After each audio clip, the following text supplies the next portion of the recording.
know, I normally walk around and I sort of try to talk about the significance of one thing or another.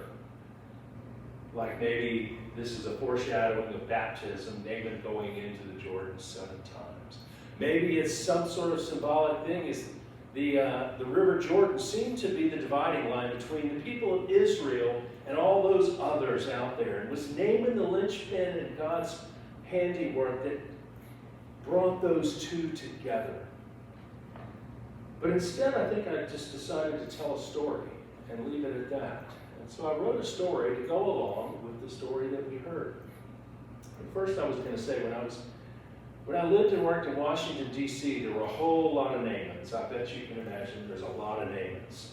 There's a lot of government people, high-ranking military people, appointees, civilian employees who need to be kissed up to and coddled because they're extremely self-important. And as I found as I grew older, I had and have less and less time for people who are extremely self-important. And it made it difficult on me. There are two types of people, though. There's also other people, I think, who have had experiences that make them more like the Naaman at the end of our story. People who have found some grace and humility. I remember one time I was in Afghanistan and we had a 4-star civilian coming over to visit us. And everyone was just freaking out. And she was flying in and she had this little bit of a cough. And she would get a little sore throat and she would cough. And I was told that she would get a little embarrassed about that. And so could we have chamomile tea for her when she got here? And I said, well, I don't know. Someone can go down to the dining hall and see if there's chamomile tea. I have no problem with it. Oh, no, it's a special kind of chamomile tea. And we need teapots at every station along the way. So that wherever she stops, if she starts to get this slight little cough, we'll have chamomile tea. And unfortunately, we'll have to send, and I'm not making this up, you can probably believe it, we'll have to send your airplane to Kuwait to get the tea. And I said, no. No. We are not sending a United States government airplane from Bagram, Afghanistan to Kuwait to pick up this woman's chamomile tea. No. If it's in the DFAC, you can get something from there, but we're not doing it. Well, of course, somebody freaked out and said, and found a way to go ahead and take the plane, go to Kuwait, and bring back the tea. We had to go there anyway, sir, because we had to pick up a load of supplies. I figured as long as we're there, we might as well pick up the tea. She was thrilled. She was always on time, no matter where she went. She was either on time or she was early. And she had no time to speak to anyone who was beneath her in rank. And because of that, not very many people liked her. And she didn't like very many people. Then there was also Anne. Anne didn't make it to 4-star. Anne only made it to 2-star admiral. Sir Nathan, 2-star admiral, still pretty good. She was always smiling, Anne, this 2-star admiral. Wherever she went, she was smiling. Anne was always late, too, much to the frustration of her staff. She was always late everywhere because you know what? Anne took the time to talk to everyone that she saw. She hardly ever spoke to senior officers, though. She always wanted to talk to the junior enlisted folks. And you could see the frustration on her driver and her staffers. Someone important is waiting, and Anne is stopped, and she's talking to Seaman Jones, and you can just hear Anne saying, oh my goodness, your aunt, your family is from there? My Aunt Judith is from there. Is that ice cream shop on the corner of Main and 3rd Avenue still there? It is? Oh, how wonderful. I'm so glad your grandmother's recovering after that goiter surgery. Here's my card. Please call me if I can ever do anything for you. And she would. She would do things to help people out. Anne knew that her rank was on loan.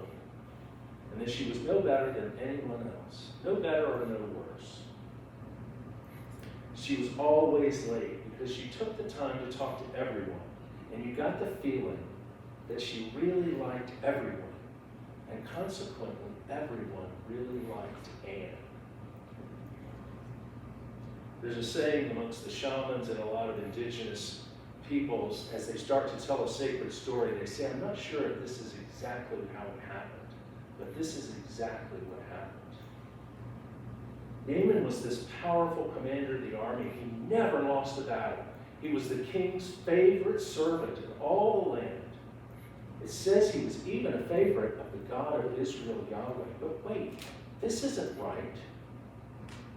Aram is the enemy of Israel. And yet God loved Naaman so much that he allowed Naaman to whip up on Israel all the time and time again. Everything was perfect. Naaman had money, power. He had an office with a view, and it was right near the king. But Naaman had a problem. He was ugly. In fact, he was hideous. By some sort of beast from Beauty and the Beast. He had leprosy. It wasn't fair, he said. He should be the life of the party. Wherever he went, the dashing commander of the army. Instead, people looked at him in disgust and averted their eyes. At the king's cocktail parties, at the NFL football game get-togethers on Sundays at the palace. No one put their hand in the popcorn bowl after Naaman, that's for sure.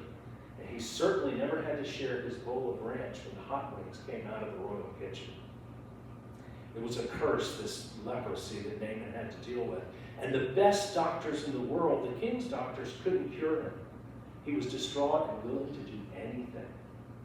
Then his wife, who frankly would just as soon Naaman heal too, told him what the little Israelite girl had said to her. Maybe you should go to Israel and see this prophet of their God. Maybe he can cure you. Well, Naaman was desperate. He went to the king and told his story. Did the king say, you're going on the word of a slave girl? He said, no. Go, knock yourself out. I'll even send a letter to the king of Israel because you know he's the one with the power. So Naaman sets off. Naaman had a little spring in his step as he went home to pack for his journey. His servants got a little moody when they heard they were carrying 900 pounds of silver and gold. But he said, what with the cost of health care these days? And who knows if they take Syrian insurance anyway? He threw 10 sets of his finest Armani suits into the American tourister, and his wife loaded down the Yeti coolers with food and water, and off they went. First step, the palace of the king of Israel. After all, there's protocols with all of these things, and Naaman's extremely important. And so the little slave girl decides it's obviously going to be the king that has the power. Now the letter from the Syrian king basically said, hey king, this is my best friend Naaman. I heard you can cure leprosy, so do your thing and send him home to me all healed. Thanks. Well, no, oh no, the king of Israel thought, tearing his robes. I'm in hot water now. I can't cure leprosy. Who said I could cure leprosy? No one can cure leprosy. Now when I send this dude back and he's not healed, the king's going to use it as an excuse to attack me. Oh, what am I going to do? Naaman was outside wondering what was taking so long. He was in the king's waiting room outside the office, listening to the king shout about the letter. He'd already been there long enough to go through the June issue of Golf Digest. And he was pretty miffed that he was still sitting outside, waiting on the king, all on account of how important he was at all. He moved on to cooking light and was reading about the benefits of a Mediterranean diet. Word spread pretty quickly. And Elisha sent word to the king, said, what are you thinking? Send him down to me. You can't cure leprosy. So the king sent Naaman, the great army commander, down to Elisha's house. Now, prophets weren't well paid that day, and it might have looked a little silly, what with Naaman's motorcade pulling up to Elisha's house, this shack on the edge of town. But so be it. Naaman would try anything. A servant opened the door, and he stepped out of his camel mobile, and he waited. The music obviously will start very soon, he thought. But nothing happened. Where was Elisha? Why didn't he come out? Isn't he supposed to come out in flowing robes with sacred water and a giant book and say some sort of magical sacred incantation? but nothing. And he was furious. Now he was feeling pretty ridiculous, standing out there on the side of the road in front of this tin shack. He traveled all this way with 900 pounds of gold and silver and Armani suits. Just then the door cracked open and someone peered out. Ah, it's Elisha at last. Now the protocols can begin and we can do business. Only it wasn't Elisha, it was only a servant. A servant. Oh, hey, you must be Naaman. Elisha says, go down the street 3 blocks, hang a left. When you pass the Denny's on the right, turn right and go right down 2 blocks to a dirty stream of water. Strip down, go in and take a muddy bath, and then get out. Oh, wait, hang on a second. Oh, Elisha says you got to do it 7 times, and you'll be cured, and the door slammed. Right, Naaman said. I didn't just fall off a turnip truck. I'm the commander of the armies of Aram. But all I had to do was take a bath in the river. I could have done it in the beautiful rivers of Damascus. This is ridiculous. They're far cleaner and much more exclusive these days, you know. And he stomped off in a rage, ready to head back to Syria. Naaman wasn't a bad boss, you know. Sure, he had a temper. Most guys in his position probably would, but his deputies knew how to handle it. So they went up and they said, look, sir, I mean, we came all this way. We humped all this gold and silver. And yeah, if he told you to slay a lion or climb a mountain, it'd be more dramatic and heroic. But while we're here, why don't we just give it a shot? What can it hurt? So Naaman stripped down and walked down to his knees in the muddy waters. And he started taking a mud bath. This looks completely ridiculous, he said. It's humiliating. Nobody better take a picture with their cell phone, or there's going to be hell to pay for this. I guarantee you that. And again, he waded in and waded out. On the 7th time, though, he was so nervous he could hardly walk. He staggered into the water. Could the God of Israel, this Yahweh, make him clean? Would this God Yahweh do it? He splashed water around and then, in a moment of uncertain belief, plunged into the colder water near the bottom and closed his eyes. With his eyes still closed, he stood up. He heard it at first. Gasps from his men. I don't believe it, they said. Who is this God? Then he opened his eyes and looked at his hands, arms, and legs. And they looked as smooth as a young boy's. He began to cry, silently at first to himself, and then out loud in front of his men. The tough general of all the king's armies wept like a child, because he realized he had got more than he bargained for. Yes, he was healed on the outside, the handsome man now to go along with all the titles and the power and the prestige, but he was healed on the inside too. At the end of the day, he realized all of his money and his power and his titles meant nothing. He was no better or worse than anyone else. His rank was on loan.